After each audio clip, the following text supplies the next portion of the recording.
SM network प्रस्तुत Ichalkaranji news time एक शोध 77। नमस्कार, तुम्ही पाहतात SM नेटवर्क प्रस्तुत इचलकरंजी न्यूज टाइम। पाहूया आजच्या ठळक घडामोडी। कोल्हापूर मोक्का प्रकरणात सम्राट कोराणे याचा जामीन मंजूर। ॲडव्होकेट सचिन माने। दिनांक 8 एप्रिल 2019 रोजी कोल्हापूर पोलीस यांना मिळालेल्या गुप्त बातमीनुसार यादवनगर येथे छापामारी करून सलीम मुल्ला, राजू मुल्ला व फिरोज मुल्ला यांचे मटका जुगाराचे कार्यालयावर व घरावर मटका जुगाराचे आकडे घेत असताना व मटका जुगाराचा हिशोब करीत असताना पोलीस पथकाने छापा कारवाई केली असता टोळी प्रमुख सलीम मुल्ला व अनोळखी 30 ते 40 आरोपी हे सलीम मुल्ला व शमा मुल्ला यांच्या सांगणेवरून व चिथावणीवरून बेकायदेशीर जमाव करून छापा पथकावर हल्ला करून परिवीक्षाधीन पोलीस अधीक्षक यांचे सर्व्हिस पिस्तूल बळजबरीने हिसकावून घेऊन ते पोलीस पथकातील कर्मचारी यांच्यावर रोखून त्यांना जीवे ठार मारण्याचा प्रयत्न करून पिस्तूल व 5 जिवंत काडतुसे घेऊन पळून गेलेने टोळी प्रमुख शमा मुल्ला, तौफिक शिकलगार, सज्जाद नाईकवडी, फिरोज मुजावर व इतर आरोपी यांचे विरुद्ध राजारामपुरी पोलीस ठाणे कोल्हापूर येथे गुन्हा नोंद करण्यात आला होता। सदर गुन्ह्याचे तपासादरम्यान सर्व आरोपी यांनी संघटित होऊन स्वतःचे आर्थिक फायद्याकरिता गुन्हे केल्याचे निष्पन्न झालेने सदर गुन्ह्यात महाराष्ट्र संघटित गुन्हेगारी नियंत्रण कायद्याअंतर्गत कारवाई करून सम्राट सुभाष कोराणे यास आरोपी करण्यात आले होते।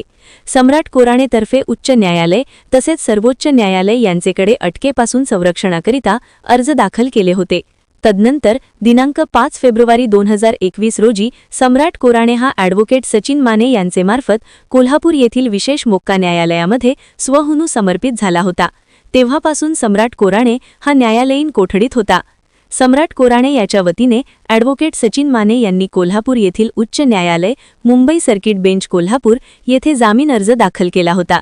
सदर जामीन अर्जाची सुनावणीवेळी दिनांक 9 एप्रिल 2019 रोजी पोलिसांवर झालेल्या हल्ल्यामध्ये सम्राट कोराणे हा उपस्थित नव्हता व त्याचा कोणताही सक्रिय सहभाग नव्हता।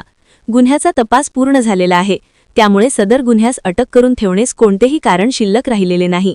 मोक्का अंतर्गत कारवाई करणे इतपत कोराणे याचेवर गुन्हे दाखल नसल्याचे तसेच सदर गुन्ह्यातील इतर आरोपी यांचा जामीन मंजूर झाले असल्याचे न्यायालयाच्या निदर्शनास आणून दिले। सदर युक्तिवाद ग्राह्य मानून उच्च न्यायालय मुंबई सर्किट बेंच कोल्हापूर यांनी मोक्कातील आरोपी सम्राट कोराणे यास जामीन मंजूर केला। सम्राट कोराणे याचेतर्फे ॲडव्होकेट सचिन माने व ॲडव्होकेट प्रतीक टारे यांनी काम पाहिले। सम्राट कोराणे हा कोल्हापूर जिल्ह्यात सामाजिक व राजकीय कार्यात अग्रेसर असल्याने सदर जामीन अर्जाची सुनावणीकडे संपूर्ण जिल्ह्याचे लक्ष लागून राहिले होते। कोल्हापूर येथे दिनांक 8/4/2019 रोजी मटक्याचा धंदा चालू असल्याबाबत पोलिसांना टीप मिळाली होती आणि पोलीस अधिकारी व कर्मचारी यांनी शमा मुल्ला व सलीम मुल्ला यांचे घराच्या इथे छापा टाकलेला होता। त्या छाप्याच्या दरम्यान पोलीस कर्मचारी व पोलीस अधिकारी यांच्यावर जमाव करून हल्ला करून त्यांच्याकडील पिस्तल व जिवंत काडतुसे हिसकावून घेऊन गेल्याचा गुन्हा राजारामपुरी पोलीस स्टेशन येथे दाखल झालेला होता। सदर गुन्ह्याची व्याप्ती व सदर गुन्ह्यात काही मटकाबुक्की सहभागी असल्याच्या कारणावरून मोठ्या प्रमाणात कारवाई झाली व त्याच्यामध्ये मोक्का अंतर्गत गुन्हा नोंद करण्यात आलेला होता। त्यामध्ये सम्राट कोराणे यासुद्धा आरोपी क्रमांक 43 करण्यात आलेले होते। त्यानंतर 2019 सालापासून सम्राट कोराणे यांनी त्याला अटकेपासून संरक्षण मिळण्यासाठी तसेच मोक्का रद्द करण्यासाठी सर्वोच्च न्यायालयात सुद्धा अर्ज दाखल केलेला होता।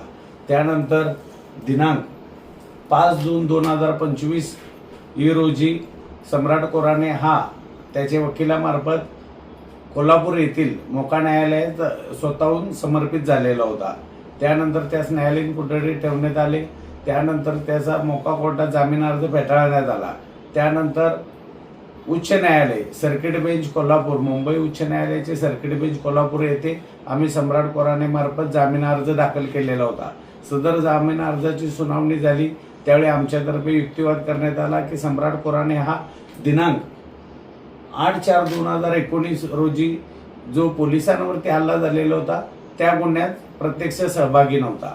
त्यानंतर त्याच्यावर केवळ इतर साक्षीदारांच्या जबाबात नाव आल्यामुळे आरोपी करण्यात आले, परंतु प्रत्यक्ष 8/4/2019 रोजीच्या घटनेशी त्याचा कोणताही संबंध नव्हता। यातील टोळी प्रमुख व इतर आरोपींनाही जामिनावर सोडण्यात आलेला आहे आणि आता सम्राट कोराणे याला अटकेत ठेवण्याचे कोणतेही कारण शिल्लक राहिलेले नाही। हा युक्तिवाद ग्राह्य मानून उच्च न्यायालय यांनी जामीन मंजूर केलेला आहे।